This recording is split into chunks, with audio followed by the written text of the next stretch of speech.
জুমাবার উপলক্ষে, শুক্রবার উপলক্ষে কোরআন এবং সুন্নাহর আলোকে 14টি আমলের কথা ইনশাআল্লাহ আমরা শেয়ার করব, যে আমলগুলো একজন মুসলিম হিসাবে আমাদের প্রত্যেকের প্রতি সপ্তাহে জুমাবারকে কেন্দ্র করে করা উচিত।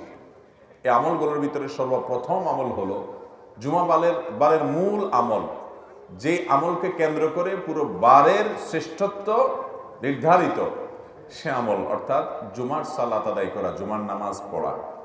জুমার দিন, এই দিনটা আল্লাহর কাছে এত গুরুত্বপূর্ণ যে এই দিন সম্পর্কে, এই দিনের যে জুমার যে নামাজ, এই নামাজ সম্পর্কে আল্লাহ তাআলা কোরআনে কারিমে শুধুমাত্র একটা আয়াত নাজিল করেন না, গোটা একটা সূরা, আস্ত একটা সূরা নাজিল করেছেন। সূরার নামই দিয়েছেন সূরাতুল জুমআ। ইয়া আইয়ুহাল্লাযীনা আমানু, আল্লাহ সেখানে বলেছেন, হে ঈমানদারগণ, ইযা নুদিয়া লিস-সালাতি মিন ইয়াউমিল জুমআ, জুমার দিন যখন আযান দেয়া হবে, জুমার প্রতি যখন মুয়াজ্জিন আহ্বান করবে, ফাসআউ ইলা যিকরিল্লাহ, তখন আল্লাহর জিকিরের দিকে তোমরা দৌড়াও। ওয়াদারুল বাই', বেচা কিনা ব্যবসা বাণিজ্য সব রেখে দাও এবং আল্লাহর ডাকে সাড়া দিয়ে চলে যাও। ইমানদারের কাছে ফরজ নামাজের মধ্যে অন্য সব সাধারণ ওয়াক্তের চাইতে জুমার নামাজের গুরুত্ব অনেক বেশি। তাহলে জুমার দিনের প্রধান আমল হলো জুমার নামাজ আদায় করা। সপ্তাহের মধ্যে যত দিন আছে এর মধ্যে সবচেয়ে সেরা শ্রেষ্ঠ দিন হলো এই দিনটা। এই জন্য জুমার নামাজ জন্য আগে আগে যাওয়া, এটা হলো জুমার দিনের প্রথম আমল। নাম্বার 2, জুমার দিনের ফজরের নামাজ বিশেষভাবে জামাতের সাথে পড়ার চেষ্টা করা। এমনিতে সপ্তাহের যে কোনো দিনের 5 ওয়াক্ত নামাজের মধ্যে সবচেয়ে গুরুত্বপূর্ণ নামাজ হলো ফজর এবং আসর। ফজর এবং আসর। ফজরের নামাজের গুরুত্ব এবং মর্যাদা অনেক বেশি। বিভিন্ন হাদিসের আলোকে ফজর নামাজের প্রায় 10টি ফজিলত এবং গুরুত্বের কথা আমরা জানি। 10টি বিশেষ ফজিলত আছে যেগুলো অন্য কোনো নামাজের নাই, ফজরের নামাজের আছে। এই জন্য ইবলিস ফজরের নামাজে যাতে আমরা উপস্থিত হতে না পারি, এই জন্য বিশেষভাবে সে ডিউটি করে। নবী করিম সাল্লাল্লাহু আলাইহি ওয়াসাল্লামের হাদিসে তার বিস্তারিত বিবরণ আসছে। দেখবেন অন্য কোনো নামাজ পড়তে এত কষ্ট হয় না যত কষ্ট হয় ফজরের নামাজ পড়তে। এই জন্য মুসল্লিদের মধ্যে যারা ক্রিম মুসল্লি, মুসলমান হিসাবে যারা এ ক্লাসের, আফার ক্লাসের মুসল্লি, সেই মানুষগুলোকে ফজরের নামাজে মসজিদে জামাতের মধ্যে পাবেন, পুরুষদেরকে। এরা হলো সমাজের সবচাইতে আফার ক্লাসের মুসল্লি। ফজরের নামাজের মধ্যে আবার সবচেয়ে শ্রেষ্ঠ এবং গুরুত্বপূর্ণ ফজরের নামাজ হলো জুমার দিনের ফজরের নামাজ, যে আফদালুস সালাওয়াতি ইনদাল্লাহ, আল্লাহর কাছে দুনিয়ার যত নামাজ আছে এর মধ্যে সবচেয়ে শ্রেষ্ঠ নামাজ হলো সালাতুল ফজরি ইয়াউমাল জুমআতি মাআল জামাআ।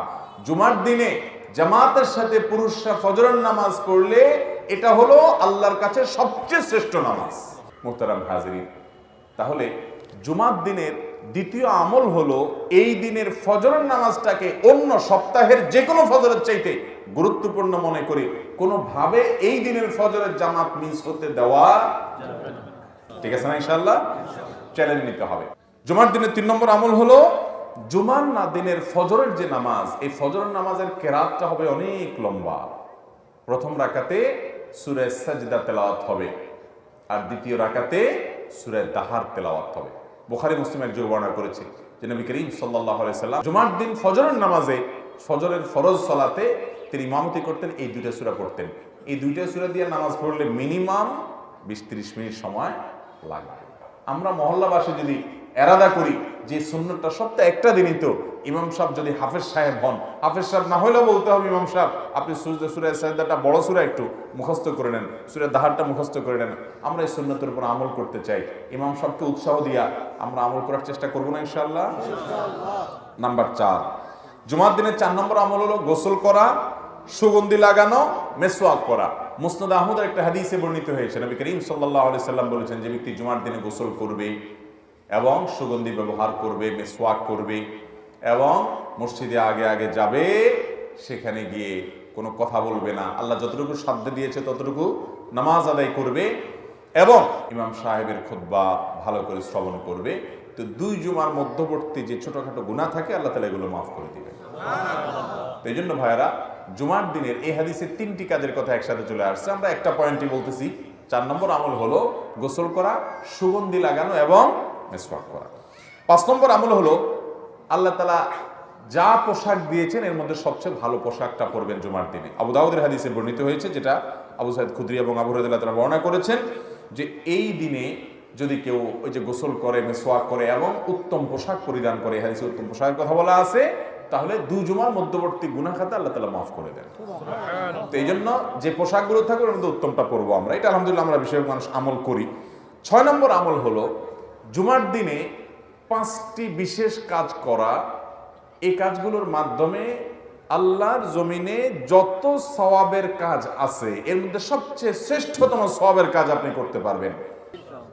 তাহলে জুমার দিনে গোসল উত্তম রূপে করা, ভোরে উঠে ফজর নামাজ জামাতের সাথে পড়ার পাশাপাশি জুমার নামাজে আগে আগে যাওয়া এবং পায়ে হেঁটে যাওয়া, বাহনে না চড়া, এবং ইমামের খুব কাছাকাছি যত সম্ভব গিয়ে বসা। আর 5 নম্বর হলো ইমাম যখন খুতবা পাঠ করবেন, খুতবার জন্য আসবেন, চুপচাপ থেকে কোনো একটা কথা বলা ছাড়াও, একটা অনর্থক কাজ করা ছাড়াও মনোযোগ দিয়ে আগ্রহের সাথে খুতবা শ্রবণ করবে। বাস এই 5টা কাজ করার মাধ্যমে প্রতি কদমে 1 বছর নফল নামাজ এবং নফল রোজার সওয়াব পাওয়া যাবে। সহজ কথা না ভাই।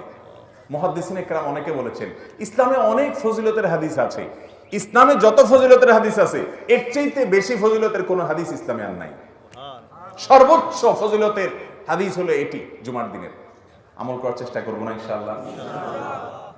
তাহলে এটা হলো জুমার দিনের 6 নম্বর আমল। 7 নম্বর আমল হলো জুমার দিন মসজিদে যে 2 রাকাত তাহিয়াতুল মসজিদ আদায় করা। এটা শুধু জুমার দিনের না, এটা প্রতিদিনই করার চেষ্টা করব আমরা। অন্য যে কোনো সময় তাহিয়াতুল মসজিদ পড়তে হবে, জুমার দিনও বিশেষ গুরুত্বের সাথে আমরা পড়ার চেষ্টা করবো ইনশাআল্লাহ। 8 নম্বর আমল হলো যদি কারোর জুমার দিনে এই মসজিদে আসার পর ঘুমানি আসে, ঝিমানি আসে, সেই জন্য জায়গাটা পাল্টায় নেয়, তাহলে বোঝা গেল এটা একটা ঔষধের। জায়গাটা পাল্টায় আরেক জায়গায় উঠে বসলে ইনশাআল্লাহ ঘুম কি হবে, তাৎক্ষণিকভাবে অন্তত কেটে যাবে। আবার ঝিমানি আসছে নতুন জায়গা, যেখানে গেছেন সেখানে সেটা আবার একটু পাল্টান। এবার পাল্টালে ইনশাআল্লাহ ঘুমের সাথে লড়াই করে আপনি ইবাদত বন্দেগী করতে পারবেন। তাহলে ঘুম আসলে একটু জায়গা পরিবর্তন করা, এটা হলো 8 নম্বর আমল। 9 নম্বর আমল হলো মানুষকে বসতে সুযোগ দেওয়া এবং বিশেষ করে কারোর ঘাড় ধরে ধরে মানুষের ঘাড় ডিঙ্গায় ডিঙ্গায়া সামনের কাতারের দিকে না যাওয়া।